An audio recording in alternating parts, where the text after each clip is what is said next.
बात करते हैं कि जो विद्यार्थी है उनको पढ़ाना कैसे, यानी एक शिक्षक को किन कौशल की जरूरत पड़ती है जब हम कक्षा में जाते हैं। तो देखिए इसमें अपने शुरुआत करते हैं, आपने वीडियो प्रोग्राम में देखा होगा, वो जो हमारा पहला कौशल है वो है प्रस्तावना कौशल। इसी प्रस्तावना कौशल की चर्चा करें तो सबसे पहले अपनी बात करते हैं कि कोई भी जो बच्चा है क्लास में आया तो उस बच्चे को क्या हम लोग डायरेक्ट उसको पढ़ाना शुरू करेंगे या नहीं, आप लोगों को तो क्या करना चाहिए, कैसे? सबसे पहले उसके पूर्व ज्ञान को जानना है और उसके बाद सर आप प्रिंसिपल सर आप बताओ प्रस्तावना कौशल क्यों जरूरी है? बच्चे को वातावरण की जरूरत है, बच्चे को उसको नाम के लिए बताना। सबने कहा है कि बच्चा जो वातावरण से जुड़ेगा, आप क्या बोलोगे प्रस्तावना कौशल क्यों है, इसलिए इसकी क्या आवश्यकता है? सबने एक बात बोली है कि बच्चे को वातावरण से और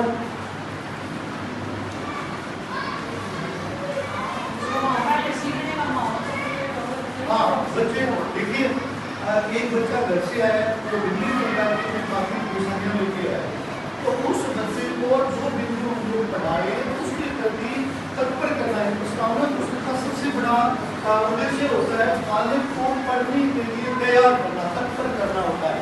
और प्रस्तावना कौशल हम कैसे विकसित करते हैं कि पहले बच्चे से बातचीत करने के लिए, जब तक हम लोग बच्चे से बातचीत नहीं करेंगे तब तक जो बच्चा है वो अपनी अंतर्क्रिया नहीं करेगा अपने साथ, और वो क्लास से बढ़िया बनी जाती है जिस क्लास का बच्चा शिक्षक के साथ अंतर्क्रिया करे। और वो अंतर्क्रिया हमसे क्यों करे? मान लो 10वीं 12वीं का जो बच्चा वो तो बड़ा है और उसका तो एक उद्देश्य है कि मुझे पढ़ना है, वो आपसे अंतर्क्रिया करेगा, आपसे बातचीत करेगा। लेकिन अगर मान लो पहली क्लास को आप पढ़ा रहे हो और उस बच्चे को आपके साथ बातचीत के लिए क्या करना है, तो क्या आप उससे कुछ नहीं पूछोगे?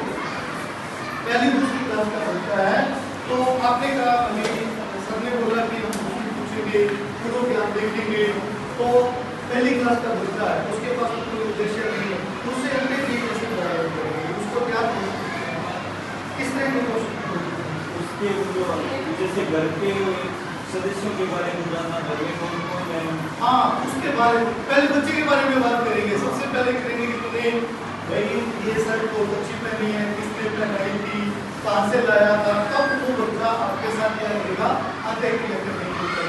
जब तक बच्चा तत्पर नहीं तब तक हम उसको पढ़ाना चाहते हैं। प्रस्तावना कौशल का पहला उद्देश्य तो ये होता है कि बालक पढ़ने के लिए तैयार हो और उसके लिए अब प्रस्तावना हमने कोई लेसन शुरू करना है तो क्या उसमें प्रश्नों से ही कर सकते हैं या और भी विधियां? केवल क्वेश्चन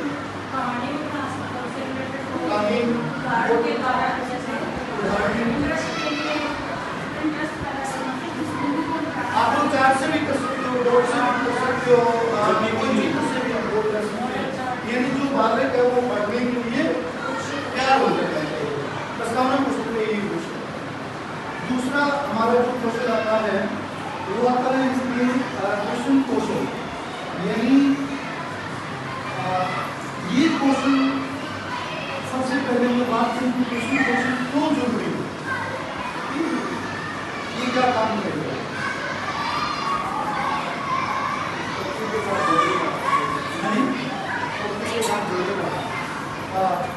टॉपिक के साथ जुड़ेगा। इसके अलावा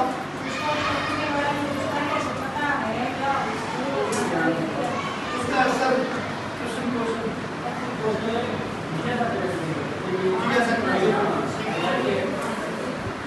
लेकिन प्रश्न कौशल जो है वो बालक को आपके साथ अंतःक्रिया करने के लिए सबसे कारगर होता है। यानी अगर आप प्रश्न कौशल नहीं कर रहे हो तो बच्चा अंतःक्रिया नहीं, सबसे बढ़िया बात ये है। और इसके साथ साथ ये जो प्रश्न कौशल होता है इसकी दो प्रकार होते हैं। देखो एक तो होता है इसमें सहज प्रश्न कौशल और एक होता है इसमें खोजपूर्ण प्रश्न कौशल, ये दो होते हैं। तो सहज प्रश्न कौशल कौन सा होता है, खोजपूर्ण कौन सा होता है? दो बात है सहज प्रश्न कौशल तो काम नहीं होगा और खोजपूर्ण कब होगा?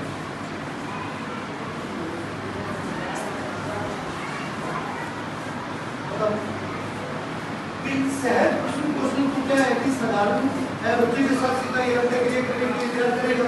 और आपने कोई सामग्री पढ़ाई और आप ये जानना चाहते हो कि बच्चे को इस सामग्री में कहाँ तक अधिगम हुआ, तब हम लोग कौन सा क्वेश्चन लेंगे और इसमें बच्चे को मोर बोल के पूछेंगे। जैसे आपने बच्चे से पूछा कि दशरथ के पुत्र का नाम क्या था, राम। फिर आपने पूछा दशरथ की कितनी रानी है, तो बच्चा कहेगा 3। फिर आप पूछो कि कौशल्या का बेटा कौन था, सुमित्रा का बेटा कौन सा। इसको हम लोग जो है वो मोर बोलते हैं, इसमें बात को क्या बोलते पूछा जाता है। ये बच्चे के गंभीर ज्ञान को या आप ये कह सकते हो कि उसके गणित ज्ञान को जानने के लिए आप इसको करोगे और सहज के लिए आप करोगे, ताकि बच्चा जब आपका विकास करेगा तो बच्चा आपके साथ जुड़ जाएगा। और आप कोई भी क्लास में कोई क्वेश्चन कर रहे हो तो क्या बच्चे को केवल नाम लेके कहेंगे कि तुम इस प्रश्न का उत्तर बताया जा सकता है, जैसे मैंने एक बार बता दिया, आप बताओ क्या ये क्वेश्चन का मान लो मैंने आप में से एक का नाम लिया होता कि आप इस प्रश्न का उत्तर बताइए। मैंने एक क्वेश्चन किया क्या ये सही है? सर हमने सभी बच्चों को बोलेंगे हाँ इसको प्रश्न का उत्तर आता खड़ा करो। हाँ तब मैं एक प्रश्न बच्चे से पूछेंगे, सबके लिए अलग जानेंगे। ठीक है। देखिए जब आप क्वेश्चन कर रहे हो तो क्वेश्चन पूरी क्लास के लिए हो, नहीं कि वो बच्चे के लिए। अगर हम लोग एक बच्चे की तरफ इशारा करके बात करेंगे तो फिर वो बाकी बच्चे निष्क्रिय हो जाएंगे, वो पढ़ेंगे नहीं।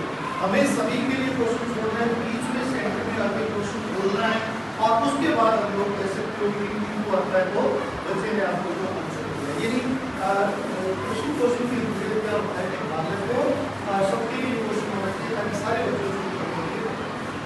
तीसरी बात करके इस एक टॉपिक आता है पुनर्बलन का।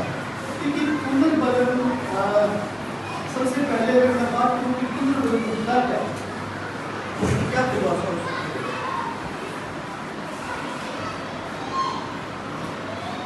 हमारा एक पुनर्बलन क्या होता है?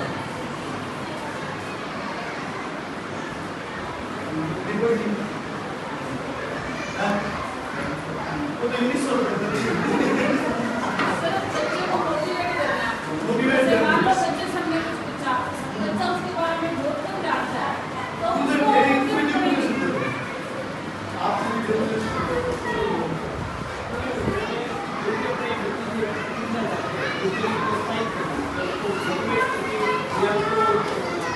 अगर थोड़ा उतना पारा है तो उसको थोड़ा सा हिस्से के साथ अपने लक्ष्य तक उसको प्राप्त करें।